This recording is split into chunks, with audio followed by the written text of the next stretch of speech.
भारत के सुदूर पूर्व में एक ऐसी जगह है जहां प्रकृति का एक ऐसा रहस्य छिपा है जिसने दशकों से वैज्ञानिकों और प्रकृति प्रेमियों को हैरान कर रखा है। स्वागत है जतिंगा, पक्षियों के रहस्यमय आत्महत्या की घाटी में। कल्पना कीजिए एक ऐसी जगह की जहां हर साल एक निश्चित समय पर आसमान से पक्षी गिरते हैं, जैसे वे अपनी इच्छा से मौत को गले लगा रहे हों।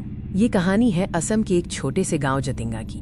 जतिंगा असम के दिमा हसाओ जिले में बसा एक साधारण सा गांव है, लेकिन इसका नाम दुनिया भर में एक खौफनाक रहस्य के कारण जाना जाता है। यहाँ पक्षियों की सामूहिक आत्महत्या होती है।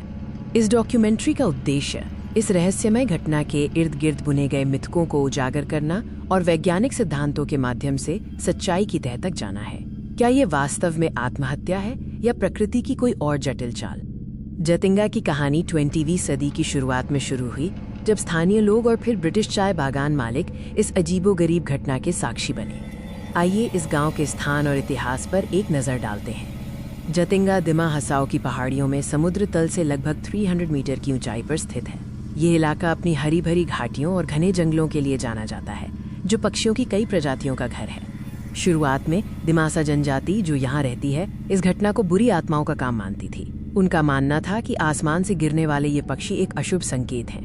पहली बार बाहरी दुनिया को इसका पता 1950 के दशक में चला। ये घटना सामूहिक आत्महत्या के रूप में प्रसिद्ध हुई।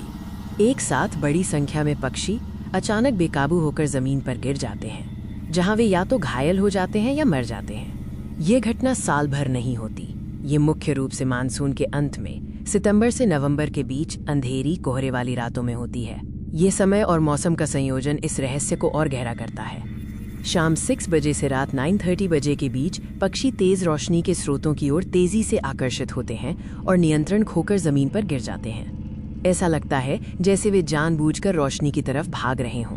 कई वैज्ञानिक और पक्षी विशेषज्ञ इस जगह पर शोध करने आए हैं। उनके अनुसार ये घटना आत्महत्या नहीं बल्कि एक जटिल प्राकृतिक और भौगोलिक विसंगति का परिणाम है।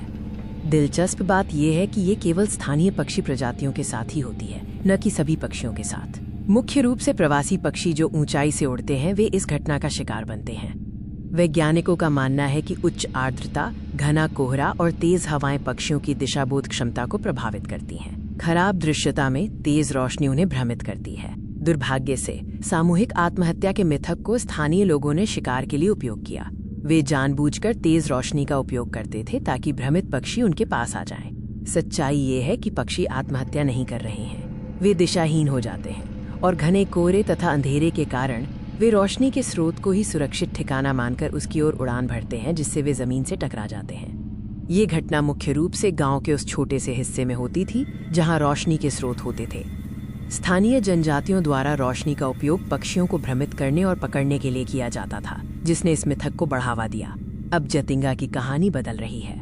वन विभाग और संरक्षणवादी इस घटना को रोकने और पक्षियों की रक्षा के लिए काम कर रहे हैं।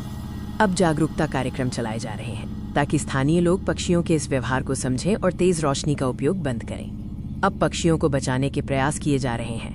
जतिंगा अब एक अजीबोगरीब गंतव्य के रूप में पर्यटन को बढ़ावा दे रहा है। यहाँ पक्षी महोत्सव भी आयोजित होते हैं जो इस क्षेत्र की अनूठी जैव विविधता को प्रदर्शित करते हैं। जतिंगा का रहस्य अब आत्महत्या नहीं बल्कि दिशा भ्रम का है। ये हमें सिखाता है कि प्रकृति के हर रहस्य के पीछे एक वैज्ञानिक कारण हो सकता है। ये जगह हमें संरक्षण के महत्व को भी याद दिलाती है। धन्यवाद।